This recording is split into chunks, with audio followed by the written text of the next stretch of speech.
খুলনা প্রকৌশল ও প্রযুক্তি বিশ্ববিদ্যালয় সাধারণ শিক্ষার্থীদের উপর হামলার ঘটনাকে কেন্দ্র করে ছাত্রদল, ছাত্র শিবির ও বৈষম্যবিরোধী ছাত্রদের মধ্যে বিরোধের বিষয়টি স্পষ্ট হয়ে উঠেছে। বাড়ছে উত্তেজনা। এক পক্ষ আরেক পক্ষকে দায়ী করে প্রকাশ্য বক্তব্য দিচ্ছে। হামলার জন্য ছাত্রদলকে দোষারোপ করছে বৈষম্যবিরোধী ছাত্র আন্দোলন। বিপরীতে ছাত্রদলের পক্ষ থেকে বলা হয়, তাদের সংগঠনের সদস্য সংগ্রহ কর্মসূচি বাস্তবায়নে ছাত্রদের এক অংশ বাধা দিলে এমন ঘটনার সূত্রপাত হয়।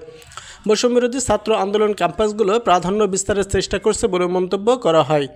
বিশ্লেষকরা বলছেন, জুলাই আগস্টের গণ অভ্যুত্থান চলাকালে ফ্যাসিস্ট বিরোধী এসব ছাত্র শক্তি ঐক্যবদ্ধভাবে রাজপথে জীবন বাজি রেখে লড়াই করেছে। অনেককে জীবন দিতে হয়েছে।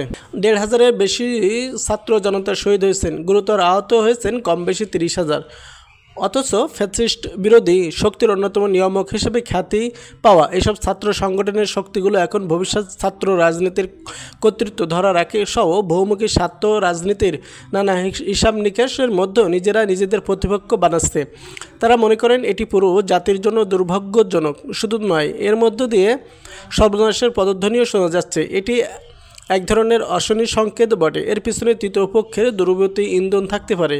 তবে দেশের বৃহত্তর স্বার্থে ফ্যাসিস্ট বিরোধী সব শক্তিকে ঐক্যবদ্ধ থাকতে হবে, এর কোনো বিকল্প নেই।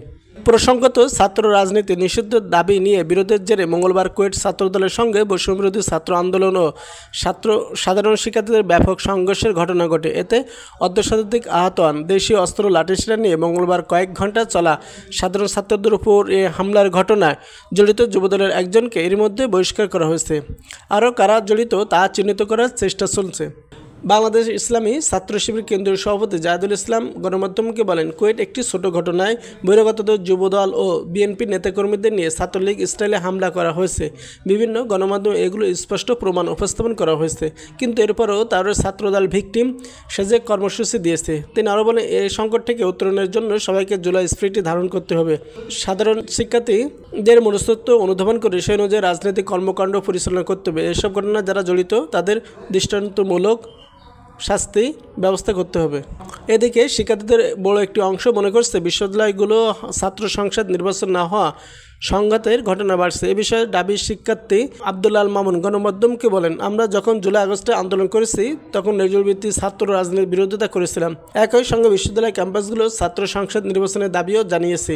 কিন্তু অভ্যুত্থানের পর একটি ছাত্র সংগঠনের বিরোধিতার কারণে ছাত্র সংসদ নির্বাচন এখনও দেওয়া হয়নি। তারা ছাত্রলীগ স্টাইলে সন্ত্রাসী রাজনীতি ক্যাম্পাসে ফিরিয়ে আনতে চাচ্ছে, যার প্রমাণ কুয়েট সাধারণ শিক্ষার্থীদের উপর হামলার ঘটনা।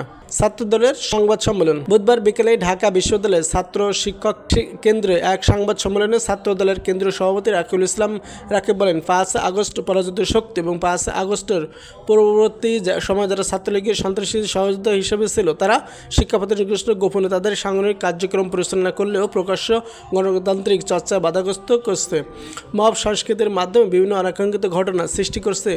সংবাদ সম্মেলনে ছাত্রদলের কেন্দ্রীয় সাধারণ সম্পাদক নাসির বলেন, বাংলাদেশ যে কোনো সংগঠনের রাজনীতি করার সাংবিধানিক অধিকার রয়েছে। বৈষম্যবিরোধী ছাত্র আন্দোলন কীভাবে ছাত্রদলের ৩ জন নেতার উপর হামলা করে সে প্রশ্ন আমরা রাখতে চাই। শিবিরের কাছে আমরা প্রশ্ন রাখতে চাই, কুয়েট তাদের কমিটি আছে কিনা, মঙ্গল যে হামলা ব্যাখ্যা দিতে হবে।